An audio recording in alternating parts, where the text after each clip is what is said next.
बिस्मिल्लाहिर्रहमानिर्रहीम। अस्सलाम वालेकुम। वेलकम टू माई चैनल देसी पकवान। तो आज हम एक नई रेसिपी के साथ और मज़ेदार रेसिपी के साथ आपकी खिदमत में हाजिर हैं। तो आज हम बना रहे हैं रोज़ेदारों को खुश करने के लिए चिकन और मिक्स वेजिटेबल के कबाब बनाएंगे। बहुत ही यूनिक है। तो रेसिपी को शुरू करते हैं। तो ये तवा मैंने चूल्हे पर रख दिया। तो सब्जियों को थोड़ा सा हम फ्राई करेंगे। तो ऑयल में डाल देते तकरीबन 2 चम्मच। तो अभी हम सबसे पहले डालेंगे प्याज। बिस्मिल्लाहिर्रहमानिर्रहीम। ये मेरे पास प्याज है, इसको हम डालेंगे। सब्जियों का हमने सोते करना बहुत ज़्यादा, हमने इनको गलाना भी है, क्रंची रखना है। जो कच्चा पानी वो ख़त्म हो जाए थोड़ा सा। लजीज आज कबाब बनाएंगे हम। आपने ज़रूर ट्राई करना है। हमारी वीडियो को पूरा देखना है। अगर हमारे चैनल पर नए हैं तो आप हमारे चैनल को सब्सक्राइब जरूर करें। ये तमाम सब्जियाँ घर में मौजूद है। अक्सर घर में सब्जियाँ आती हैं तो आप इन सब्जियों से बहुत ही मज़ेदार कबाब बना सकते हैं। सारों को क्योंकि रोज़े में बहुत ज़्यादा हैवी खाना भी नहीं खाया जाता है, ये हल्के फुल्के होते हैं। तो मैंने मीडियम रखा हुआ है, बहुत ज़्यादा हाई फ्लेम पे नहीं रखना। तो थोड़ा हम इस तरह सब्जियों को करेंगे फ्राई। इसमें डाल देते हैं शिमला मिर्च है मेरे पास, तकरीबन 1 आधे पीस का मैंने लंबा लंबा इस तरीके से काट लिया। आपने सारी सब्जियों को इस तरीके से काट लेना एक ही शेप में। अभी मैं डालूँगी बंद गाजर है मेरे पास, ये भी एक मैंने कद्दूकस कर ली है। आप इसको बारीक बारीक भी काट सकते हैं। अभी ये पत्ता गोभी है, ये भी एक प्याली है, इसमें डालेंगे हम। तो आप देखेंगे सब्जियों के कितने मज़ेदार कबाब बनेंगे। तो ये मेरे पास चिकन है, ये भी तकरीबन हाफ हम इसमें डाल देंगे। अभी एक टमाटर है, इसके मैंने बीज इस तरह से निकाल लिए। बीज को आपने नहीं शामिल करना, ये भी इसमें डालेंगे। और ये इतने कलरफुल कबाब बनेंगे कि आप गोश्त चिकन के उसके गोश्त के कबाब को भी भूल जाएंगे। आप हमारी वीडियो को पूरा देखा करें। अभी हम सबसे पहले इसमें डालेंगे नमक मिर्च। तो ये हरी मिर्च है, ये तकरीबन 2 से 3 अदद थी, ये मैंने काट के इसमें छोटी छोटी डाली है। अगर आप बच्चों के लिए बना रहे हैं तो हरी मिर्च थोड़ी सी कम कर दें। ये कुटी हुई लाल मिर्च है, तकरीबन 1 चम्मच है। और ये सफ़ेद ज़ीरा भुना कुटा हुआ है मोटा मोटा, ये 1 चम्मच आएगा इसमें। और ये धनिया पाउडर है, ये भी 1 टीस्पून है। काली मिर्च है, ये भी ½ चम्मच है। और ये थोड़ी सी लाल मिर्च है, 1/4 चम्मच है तकरीबन। और ये चाट मसाला है, ये भी ½ चम्मच है। ये तो 1/4 चम्मच हल्दी पाउडर है। और नमक अपने टेस्ट के हिसाब से आपने डालना है। ये सारे स्पाइसेस इसमें चले जाएंगे। अभी हम इसमें डालेंगे हरा धनिया। इसको मैंने अच्छे तरीके से धो के बारीक बारीक काट लिया है। इन सारी चीज़ों को हम मिक्स करेंगे। तो तकरीबन 5 मिनट तक इनको मैं थोड़ा सा फ्राई करूँगी। इनमें क्रंच रहना चाहिए, बिल्कुल ये सॉफ्ट नहीं करना है इनको।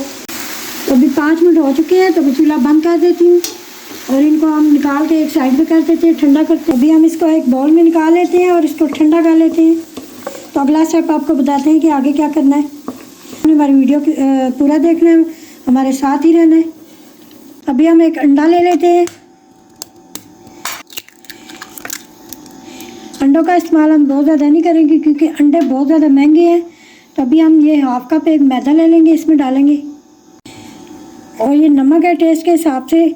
और ये काली मिर्चें हैं, 1/4 चम्मच है। आधी चम्मच कुटी हुई लाल मिर्च है। और ये धनिया पाउडर, ये इसमें डालेंगे। और इसका हम एक घोल सा तैयार करेंगे। इन सारी चीज़ों को आपने इस तरह मिक्स कर लेना है। ये कोटिंग के लिए हम बना रहे हैं। तो अभी हम इसमें थोड़ा सा पानी डालेंगे।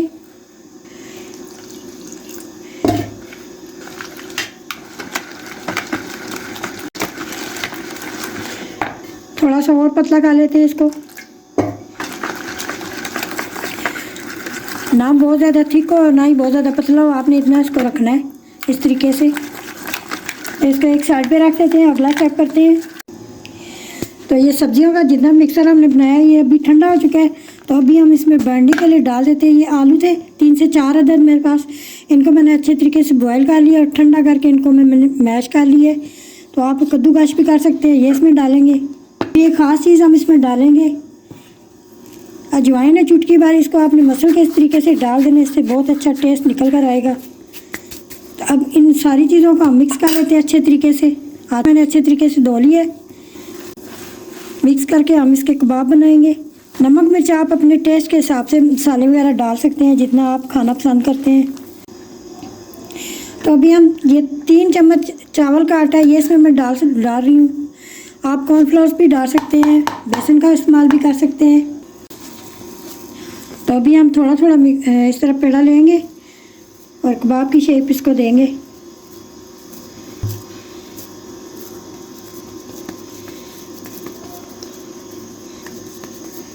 इस तरीके से आपने बनाते जाना है सारे कबाब। जो भी शेप देना चाहें आप दे सकते हैं, गोल भी बना सकते हैं जिस तरह चाहें। तो मैं इस तरह लंबे लंबे बनाऊंगी इसी की तरह। ये देखिए इसी तरह सारे मैंने तैयार कर लिए और ये गोल शेप में तैयार किए। तो अभी इस स्टेज पे आपने अगर इनको फ्रीज़ करना है तो आप बैग में डाल के फ्रीज़ भी कर सकते हैं। जब दिल चाहे आप फ्राई कर लें। तो अभी हम इनको फ्राई करते हैं और चूल्हे पे रख दिए गर्म होने के लिए। तो अभी एक एक उठाएंगे, इसमें हम डिप करेंगे और इस तरीके से ब्रेड क्रम्ब लगाएंगे ऊपर। आपने दूसरे हाथ से ब्रेड क्रम्ब लगाना है क्योंकि ये सारा फिर गीला हो जाएगा इस तरीके से। तो अभी हम इनको ऑयल में डाल देते हैं इससे। बिस्मिल्लाहिर्रहमानिर्रहीम। इस तरह सारों को फ्राई करते हैं आस्ता आस्ता। तो तकरीबन 5-6 मैंने डाल दिए, बहुत ज़्यादा जोड़ जोड़ के नहीं डालने हैं आपने। और तकरीबन 1-2 मिनट तक हमें एक साइड से हम फ्राई करेंगे, फिर हम इनको पलटेंगे। हमारी वीडियो को पूरा देखने, वीडियो को लाइक और शेयर ज़रूर किया करें। और चैनल पर नए अगर अभी तक आपने सब्सक्राइब नहीं किया तो सब्सक्राइब भी कर दें। तो अभी देखें हमने साइड इनकी पलट दी है, तकरीबन 2 मिनट हो चुके हैं।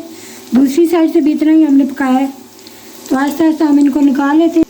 इनका गोल्डन कलर आने तक हमने इनको पकाया है। तो सारे हम इसी तरह फ्राई करते जाएंगे। ये देखें थोड़ी सी सब्ज़ी और 1 पाव आलू से कितने ढेर सारे कबाब तैयार हो गए हैं। और आप चेक कर सकते हैं ये कितने क्रिस्पी बने हैं। ये देखें साउंड से आप चेक कर सकते हैं। तो मज़ेदार कबाब तैयार है। तो रेसिपी को ज़रूर लाइक और शेयर करें, हमारे चैनल को ज़रूर सब्सक्राइब करें। तो इसी वीडियो के साथ हमें तो इजाज़त। अपना और अपने प्यारों को बहुत ज़्यादा ख्याल रखना है। तो अल्लाह निगहबान।